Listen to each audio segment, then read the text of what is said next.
Je suis trop content, c'est le deuxième meilleur ouvrier de France que j'accueille dans les émissions vidéo. Fabien Perron, c'est un ami et il est meilleur ouvrier de France, charcutier traiteur. Bonjour Damien, ouais. Ça va? Meilleur ouvrier de France, charcutier traiteur. La classe. C'est ça. On arrête? On y va?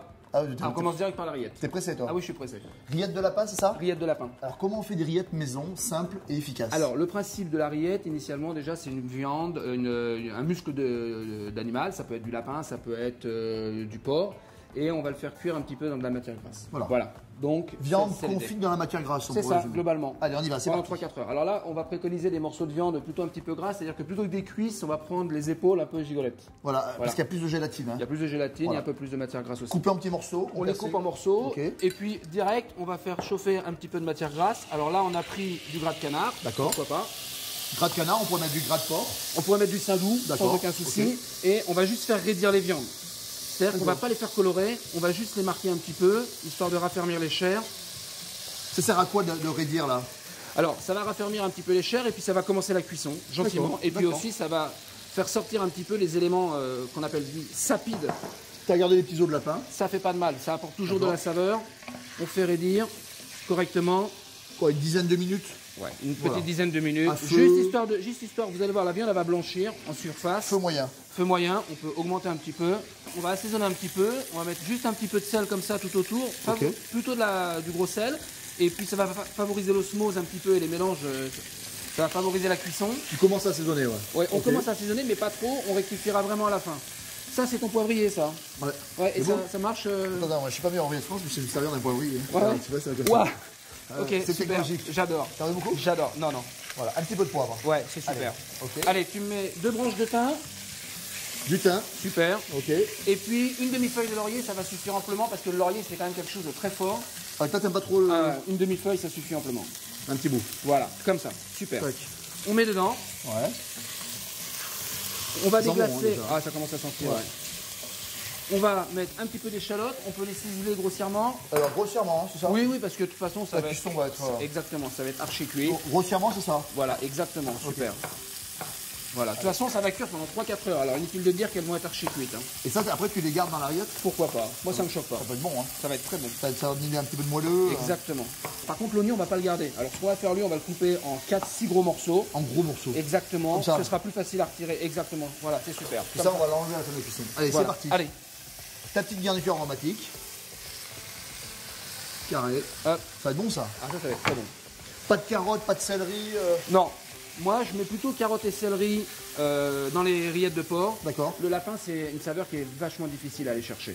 Très difficile. Si on la couvre avec trop d'aromates, ça masque. Ouais, c'est assez fade. Hein, exactement. Donc, il faut aller le soutenir. On va le relever juste en fin de cuisson. On va le surligner avec de la sauce qu'on va faire infuser. Mais on le fera vraiment à la fin, ça. Voilà. Un petit peu de vin blanc. En fait, tu veux que la rillette de lapin ait le goût de lapin. Exactement. Pas le goût de légumes. Exactement. Ok, nickel. On a des grands cuisiniers qui nous disaient que les choses, elles étaient bonnes quand elles avaient le goût de ce qu'elles étaient. Ouais. Et il faut aller chercher. Ça, c'est pas facile. Un petit peu de vin blanc quand même. Blanc sec? Blanc sec, plutôt sec. D'accord. Voilà. Allez, un petit peu de graisse pour couvrir. T'en as pas beaucoup, hein? Non, non, mais pas beaucoup. La charcuterie, contrairement à ce qu'on pourrait penser, c'est pas trop gras. Là, maintenant, ce qu'on va faire, on va couvrir. On va laisser au four à 150 degrés pendant 3 heures. Alors, tous les quarts d'heure, on va mélanger. Voilà. Et après, avec une fourchette, on va défaire notre rillette, on va la monter. Est-ce qu'on peut cuire la rillette sur la plaque? On peut la cuire sur la plaque. On va la mettre tout doucement. Petit frémissement. Mais il faut faire attention. Petit frémissement. Le four, c'est rassurant. Okay. Voilà. À dans 3 heures, ciao. Ça fait 3 heures que ça cuit, là. Ah oui, vas-y, regarde. Très bien, voilà. Comment tu vois comment... Ah, ça se défait? Alors regarde, tu prends une cuillère, une fourchette, et puis tu ouvres comme ça, et puis tu vois que c'est parfaitement cuit. Voilà, il n'y a pas à discuter. Alors, ce qu'on va faire tout de suite pendant que c'est bien chaud, on va quand même mettre dedans des feuilles de sauge à infuser sur la fin, encore une dizaine de minutes. Voilà. On va laisser infuser les feuilles de sauge dedans, et c'est là qu'on va avoir cette fraîcheur de sauge. Cette fraîcheur de sauge et un super parfum. Bon, sauge et lapin, ça va bien. Hein. Ah oui, c'est parfait. Ok. Allez, on ferme et on laisse infuser 10 minutes encore. 10 minutes, pas 10 plus. minutes. Ça fait 10 minutes que la sauge infuse dans le jus de lapin rillette. Hein. Voilà. Donc maintenant, on récupère les morceaux de lapin. Ok. Et regarde, on va enlever donc toute cette viande. On va séparer la viande, la chair quitte les os. Et on trie bien, c'est ça? On trie bien et on met tout à l'intérieur de notre saladier. Je me rappelle quand j'étais petit, tu sais, on faisait, maman elle faisait des rillettes. Ah oui. Puis il y avait les côtes, tu sais, il fallait enlever. Ça, c'est du boulot. Hein. Ah, c'est du boulot. C'est du boulot. Alors le lapin, il faut faire attention parce qu'il y a plein de petits os à l'intérieur. Donc il ne faut pas hésiter à écraser, tu vois. Hop, et là, son, au son, exactement. On entend qu'il y a un morceau. Et l'os de lapin sous la dent, c'est quand même pas très agréable. Tac, allez on y met, je vais t'aider. C'est gentil. Allez, c'est parti. Alors regarde, là on vient de finir d'émietter le lapin. C'est pas tant de boulot que ça. Hein. Non. Et puis tu vois, avec la fourchette, vraiment c'est sympa parce qu'on arrive à avoir quelque chose de bien séparé. Maintenant, j'ai laissé quelques feuilles de sauge à l'intérieur, t'as vu? Exprès parce qu'elles seront faciles à retirer ensuite, mais ça va continuer d'infuser. C'est ça qui est important. Allez, je te mets du bouillon? Oui, vas-y. Alors c'est juste le bouillon de cuisson. Hein. Exactement, c'est que le bouillon de cuisson. Alors les gens ils savent pas trop à quel moment on arrête, est-ce qu'on met tout le bouillon, etc. Alors ça c'est à toi de voir, mais globalement avec cette recette là, avec les quantités que vous avez, vous cassez pas la tête, vous mettez tout le bouillon. Vous mettez tout le bouillon, il n'y a aucun souci. En fait il faut bien la réhydrater. Ouais, il faut la réhydrater, il faut la renourrir. Hein.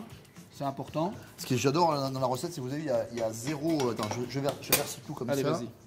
Il y a zéro perte quoi. Ah non, là on a récupéré toutes les saveurs. Voilà, super. Tu goûtes et après on rectifie l'assaisonnement, t'hésites pas. Voilà. Un tout petit peu de sel, j'en ai mis au début. Pas de problème. Et puis là on va mettre généreux en poivre. Hein. Généreux en poivre parce que ça a besoin d'être un peu relevé. C'est un petit peu fade le lapin. Hein. Bien sûr. Et alors là, ce qui est fabuleux, c'est que les recettes comme ça, cette recette de rillettes, tu peux la consommer tiède ou froide. C'est toi qui décides, il n'y a pas de souci. Tiède sur un toast grillé, c'est très bon. Vous avez vu la rillette de lapin avec Fabien, ça paraît tout simple et c'est tout simple. Hein. Ouais, c'est tout simple, c'est quelque chose de très bon et franchement ça plaît, ça passe tout le temps, c'est quelque chose qui plaît, qui passe tout le temps. C'est très agréable. On leur dit quoi? On leur dit bon appétit? Oui, et en Bourgogne, on nous dit aussi large soif. Large soif, bon appétit et c'est à vous. À bientôt.